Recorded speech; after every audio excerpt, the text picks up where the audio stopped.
The Vanishing Village. I was just a traveler, exploring Eastern Europe, stopping in small towns along the way.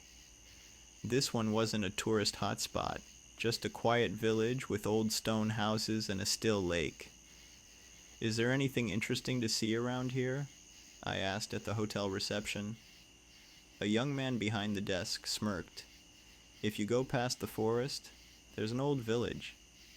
An old village? It was abandoned long ago. Nothing left but ruins. An abandoned village sounded intriguing. The next day, I set off to find it. The path leading there was narrow, winding through dense trees. Even in daylight, the forest felt unnaturally dim. "Are you sure this is the way?" I checked my map. Another 30 minutes of walking, and finally, I stepped out of the trees and saw a perfectly intact village. What? Neatly arranged houses, a dirt road stretching between them. In the distance, I heard a cow lowing. But this place was supposed to be abandoned. I hesitated, then walked into the village. Old stone houses, their windows open to the breeze. A well stood in the village square, its water still. Thin wisps of smoke curled from a few chimneys. Someone had to be here, but there was no one. "Hello?" No answer. A line of laundry swayed on a rope. A table sat outside a house, a cup half filled with tea resting on it, as if someone had just been there moments ago. "Excuse me? Is anyone here?" I stepped deeper into the village, but still, not a single person appeared. At the village center stood a large building. It looked like a church. The doors were slightly ajar. I hesitated, then pushed them open. There were people inside. They sat in the pews, 10 or so of them, their backs straight, all facing the altar, but none of them moved. Hello?" The moment I spoke, they all stood up at once. There were no sound, no creaking wood, no footsteps, just they turned to look at me. I couldn't breathe, because they had no faces. Their skin was smooth, no eyes, no mouths, no features at all. And yet, I knew they were looking at me. No, I had to run. But before I could move, the village bell rang. Goong! A deep, hollow chime. The ground trembled slightly, and when I looked back, the road I had taken was gone. I bolted, racing through the empty streets, past the silent houses, but the forest was no longer there. This isn't possible." My breath came in ragged gasps. I turned. The village was fading.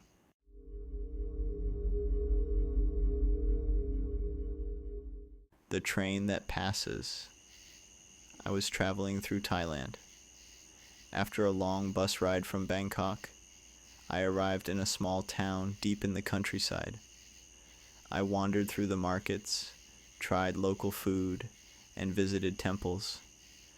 I wasn't looking for anything in particular, but when I spoke with the owner of my guest house, I heard something strange.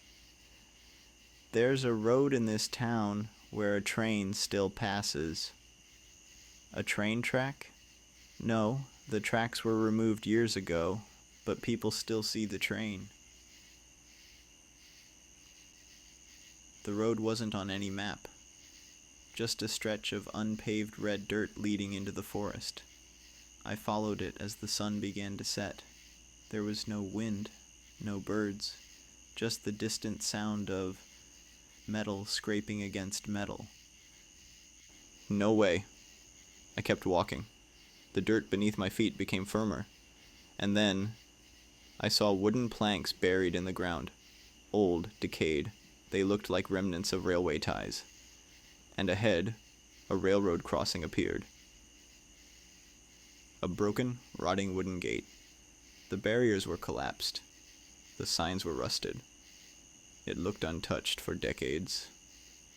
Yet on the ground, fresh tire-like tracks ran straight through it, as if something had just passed.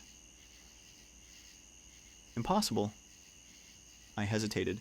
Then, ding, ding. The distant sound of a railway crossing bell.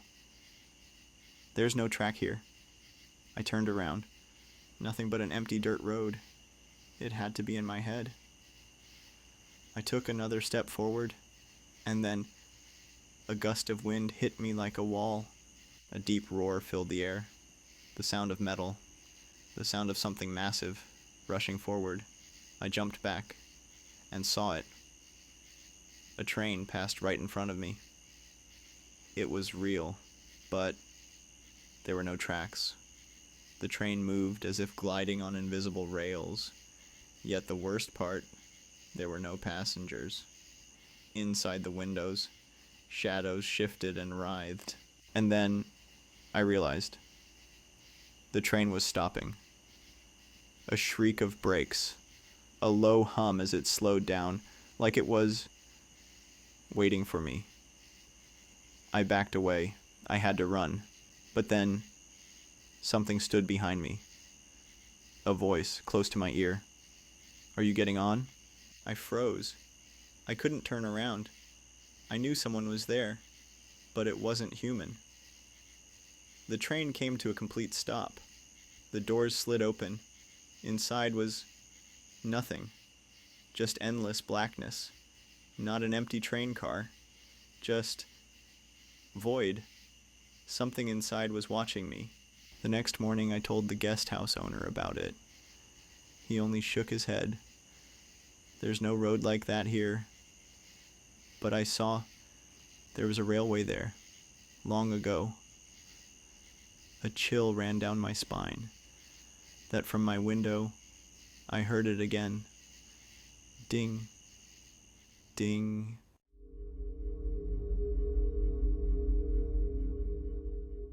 Disconnected connection. I was just another traveler, hopping through Latin America, working remotely from cafes along the way. That day was no different. I was sitting in an old cafe, sipping coffee, typing away on my laptop. The Wi-Fi had been stable, but suddenly, the connection dropped. Not again. I was used to unreliable free Wi-Fi. I sighed and stood up to check the router, but then I noticed the guy at the next table was staring at his phone, whispering. "Mine's down too." Soon murmurs spread through the cafe. Everyone had lost their connection. But strangely, no one's phone had actually gone offline.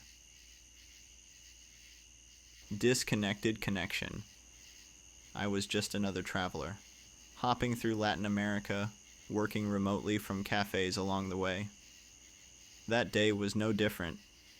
I was sitting in an old cafe, sipping coffee, typing away on my laptop. The Wi-Fi had been stable, but suddenly, the connection dropped. Not again. I was used to unreliable free Wi-Fi. I sighed and stood up to check the router, but then I noticed the guy at the next table was staring at his phone, whispering. "Mine's down too." Soon murmurs spread through the cafe. Everyone had lost their connection. But strangely, no one's phone had actually gone offline. The browser opened automatically. It looked normal, except the text wasn't quite right. It was a strange mix of English and Spanish, the grammar subtly off. A glitch? I tried to type "current location" in the search bar, but the keyboard moved on its own. Letters appeared, one by one. I wasn't typing. Yet the screen displayed, "Where are you?" A chill ran down my spine. I quickly disabled Wi-Fi, but the connection didn't disconnect. No matter what I did, the signal icon remained. This isn't possible. I glanced around the cafe. Everyone was staring at their screens, reading something, but their eyes weren't moving. Silence spread through the cafe. The only sound was the faint swiping of fingers on glass screens, all in the same rhythm. Then everyone's hands stopped moving at the exact same time. I slammed my phone face down and rushed outside. But the streets were no better. People stood frozen, staring at their phones. Some were walking, but they all moved in perfect synchronization, like puppets, like they were being controlled. Panic clawed at my throat. I reached into my pocket. My phone screen lit up on its own. A voice crackled through the speaker. "Why are you running?" My pulse thundered in my ears. I threw the phone onto the pavement. The screen shattered. Yet, the voice continued. "You are already connected." And then, all at once, every person in the street turned to look at me. Their faces were blank. Their eyes completely empty. The next thing I knew, I was waking up in my hotel room. My phone was on the nightstand, charging. The screen displayed offline, as if nothing had happened.